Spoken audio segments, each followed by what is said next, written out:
तो भगवान द्वारिकानाथ ने दुर्योधन को समझाया कि युद्ध के परिणाम अच्छे नहीं होते, युद्ध के लिए तैयारी मत करो। दुर्योधन बोला, हे केशव, बिना युद्ध के तो सुई की नोक के बराबर भी नहीं दूंगा। अच्छा ठीक है। अच्छा, जब श्री कृष्ण को बंदी बनाने का मन में विचार आया और भगवान ने अपना विराट रूप वहां दिखलाया है, तो शकुनी ने कहा क्या कर रहा है, इनको बांध लेगा, ये द्वारिकानाथ है। फिर दुर्योधन ने अपना रुख बदल दिया, अरे मैं तो बस यूं ही बातें कर, पहले भोजन करिए, मेरी माँ ने आपके लिए बहुत प्यारा भोजन बनाया है। द्वारिकाधीश बोले, देखो मैं भोजन तुम्हारे यहां नहीं करूंगा, मेरा निमंत्रण तो कहीं और है। कहां है? अब भीष्म पितामह को लग रहा था शायद मेरी कुटिया को पवित्र करेंगे। द्रोणाचार्य सोच रहे हैं आज तो लगता है मेरे भाग्य खुल गए। सबके मन में लालसा है कि प्रभु हमारे घर पधारेंगे, लेकिन प्रभु खड़े होकर बोले कि मेरा निमंत्रण तो काका विदुर के घर में है। इतना सुनते ही विदुर जी, अब विदुर जी मंत्री तो है नहीं, बाहर खड़े हुए हैं। जैसे सुना कि मेरे घर, दौड़ते हुए हड़बड़ाते आए, देवी तेरे भाग्य खुल गए, तेरी साधना सफल हो गई, तेरी पुकार द्वारिकाधीश ने सुन ली, अब हमारी कुटिया में द्वारिकानाथ आने वाले हैं, हमारे प्रभु आने वाले हैं, हमारे कन्हैया आने वाले हैं। आहा, इतना सुनते ही नाच पड़ी। उस विदुरानी के भाव दशा के क्या कहना। कुटिया को सजाने लगी, बंधनवार लगाने लगी, चौक पूरने लगी, आरती उतारने की तैयारी करने लगी, पुष्प बिछा दिए हैं मार्ग में और तैयारी करके बैठी है। दरवाजा बंद है, द्वारिकाधीश पधारे। काकी, अरे ओ काकी।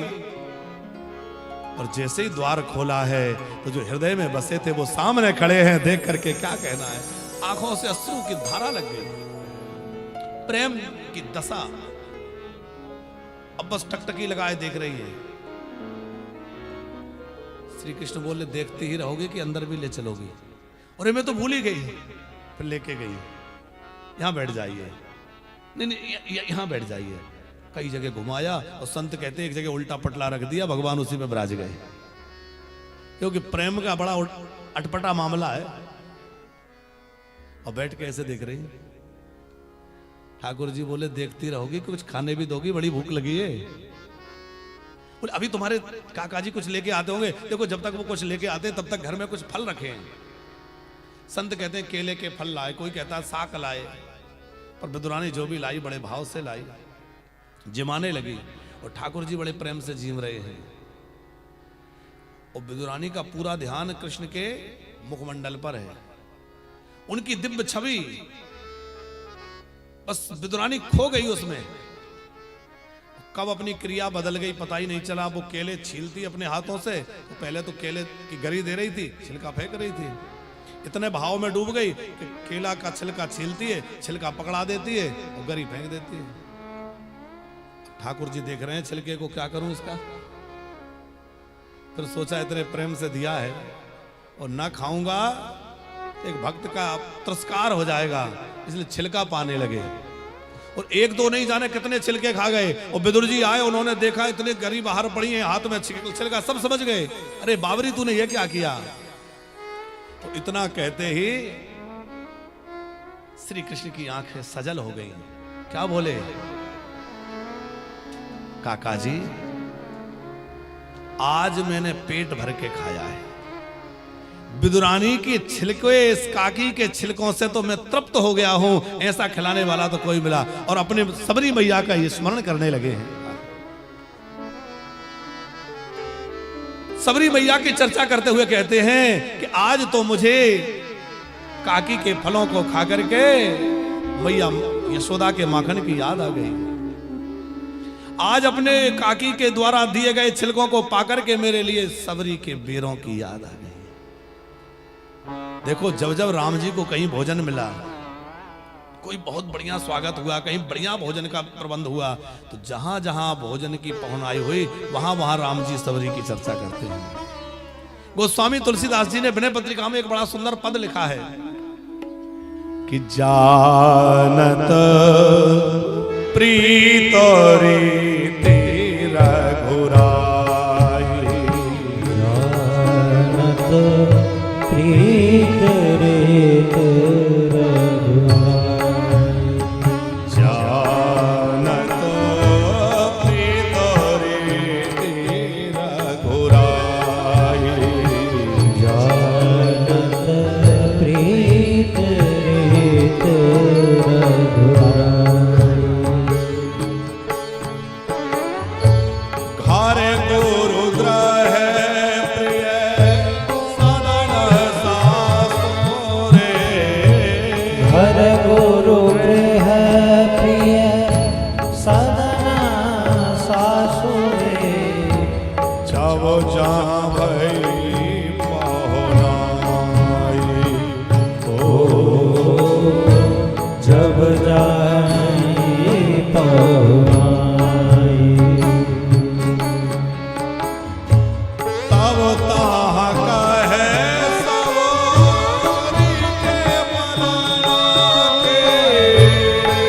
तह कहीं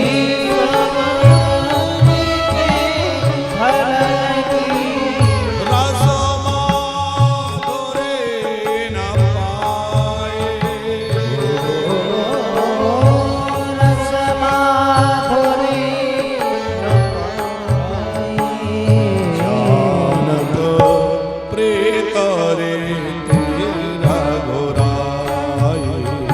जानत प्रीत रघुराई। आप बढ़िया जी बड़े ध्यान से सुने। जिस समय राम जी वन से लौट करके आए, वनवास से लौट कर आए, तो कौशल्या मैया ने विचार किया कि मेरा राम 14 वर्षों तक वन में रहा है, कड़वे कसेले फल खा करके समय बिताया है, मैं अपने हाथों राम के लिए सुंदर भोजन तैयार करूं। तो माता कौशल्या ने अपने हाथों से बड़ा सुमिष्ट भोजन बनाया और बड़ा सुस्वादु भोजन बना करके सुंदर थाल सजा करके और चौकी पर रख करके, और बात्सल्य अधिक है इसलिए कौशल्या अपने हाथों से राम जी को खिलाने लगे।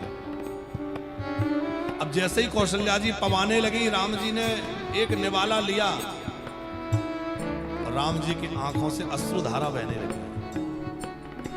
कौशल्या जी ने कहा क्या हुआ रामभद्र, तुम्हारी आंखों में आंसू, भोजन अच्छा नहीं लगा? राम जी बोले मां भोजन तो बहुत अच्छा है, भाग्यशाली होते हैं वो लोग जिन्हें मां के हाथ का भोजन मिलता है। आपके हाथ का भोजन क्यों ना अच्छा लगेगा, पर तुम्हारी आंखों में ये आंसू कैसे? तो रोते हुए राम जी ने कहा मां तुम इतने प्रेम से जिमा रही हो तो तुम्हारा प्रेम देख करके वन में मिली हुई सबरी मैया की याद आ गई, उसने भी बड़े प्रेम से खिलाया था। घर गुरु ग्रह, गुरु माता अरुणधति, उन्होंने भी एक बार आमंत्रण किया। चारों बहुएं, चारों लाल जी गुरु जी के यहाँ पधारे। गुरु जी के यहाँ सुंदर भोजन का प्रबंध हुआ और जैसे ही भोजन की तैयारी हुई, अरुणधति मैया अपने से जमाने लगी और भोजन आरंभ होते ही राम जी की आंखों से अश्रु बहने लगे। गुरु मां ने पूछा क्या हुआ? तो राम जी कह रहे हैं गुरु मां आपका ये प्रेम, आपका वात्सल्य देख करके और वन में मिली हुई सबरी मैया की याद आ गई, उसने भी बड़े प्रेम से फल पवाए थे।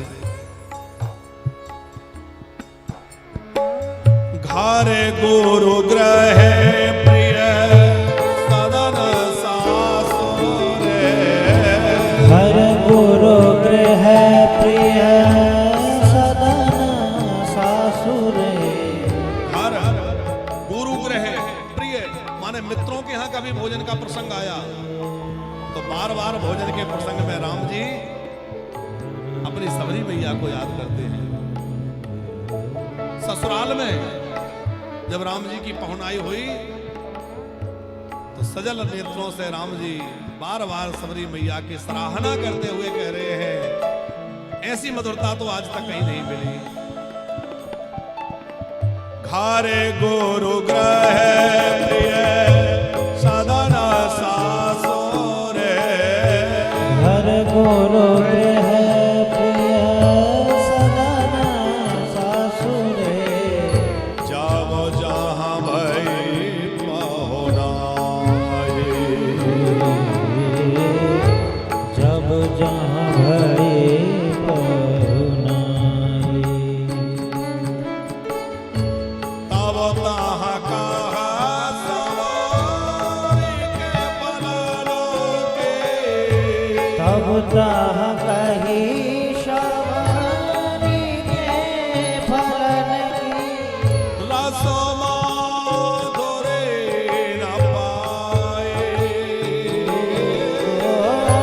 रस माधुरी पाए।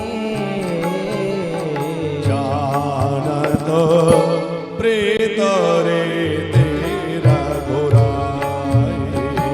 जानत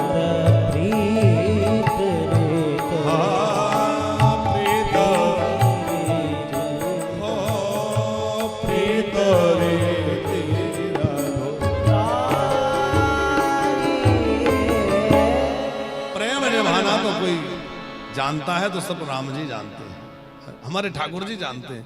बार बार सबरी के फलों की याद करते हैं, बार बार बखान करते हैं। ताहा ताहा काहे सबरी के फलन की रस माधुरी ना पाई। वैसा रस वैसी माधुरी कहां मिले। विदुरानी के छिलकों को पाकर प्रभु इतने गदगद हो गए, कहते आज मैं तृप्त हो गया। कर्माबाई की खिचड़ी, विदुरानी के छिलके, यही तो भगवान को तृप्त करते हैं। देखो भगवान हमारे 56 भोग नहीं पाते, भगवान हमारा भाव पाते हैं। इसलिए भगवान को जो भी जिमाओ, भाव से जिमाओ। देखो जब तक भगवान का और हमारा भाव एक नहीं होगा, बहुत ध्यान से समझना, भगवान का भाव बड़ा ऊंचा है और हमारा भाव बहुत नीचा है। अब आप बाजार में कोई वस्तु क्रय करने जाएं और बाजार में आपने पूछा कि भैया ये वस्तु कितने की है, उसने कहा 40 रुपए, आप कह रहे हैं 20 रुपए, तो बताओ वस्तु खरीदी जाएगी? आपने कहा नहीं नहीं 20 में देना पड़ेगा, वो बोला चलो 35 लगाओ, नहीं 25 दूंगा। वो कह रहे अच्छा तुम्हारी ना हमारी 30, तुमने भी कहा चलो 30। तो हम कुछ ऊपर उठ गए, वो कुछ, और जैसे दोनों का भाव मिला तो वस्तु खरीद ली गई। उसी प्रकार भगवान अपने भाव से जब नीचे आते हैं और हम थोड़ा अपने भाव को ऊपर उठाएं, और जहां दोनों का भाव मिल जाएगा वहीं बात बन जाएगी साहब, उसी का नाम भक्ति है। भाव बिना बाजार में वस्तु मिले नहीं मोल, इसलिए भाव बिना हरि ना मिले प्रेम सहित हरि बोल। भाव सहित हरि बोल, भैया भाव से उनका नाम लीजिए। आप जितनी भी पूजा करते हैं ना, बड़े भाव से करिए, उसमें बड़ा प्रेम रखिए। ऐसा नहीं कि बस पूरा करना है, ये कोई कॉरम थोड़ी पूरा करना है। क्या करें, भगवान के लिए माला भी बना है ना, एक एक पुष्प चुन करे करे, ये अच्छा लगेगा, आज ये अच्छा लगेगा। कल हमने कहा था ना कि कभी कभी ऐसे ही भगवान के सामने बैठ जाया करो तो आपको उनके भाव पता चलेगा कि वो कब क्या चाहते हैं। कभी बाजार में जाओ और सुंदर फल रखे हों और उन्हें देख के आपको अपने कन्हैया की याद आ जाए, ऐसा होता है कभी? हम बाजार में फल मिठाई सजी देखते हैं तो बच्चों की याद आ जाएगी, बच्चों की याद तो आ जाएगी, बच्चों के लिए ले जाते हैं। अपने खाने की याद आ जाएगी, बच्चों की याद आ जाएगी, पर कितनी बार भगवान की याद आती है। भैया भक्त तो वो है जो कभी विभक्त ना हो, हर समय यही याद करे। कोई अच्छा पुष्प दिखे, बोले ये पुष्प तो मैं अपने कन्हैया को चढ़ाऊंगा।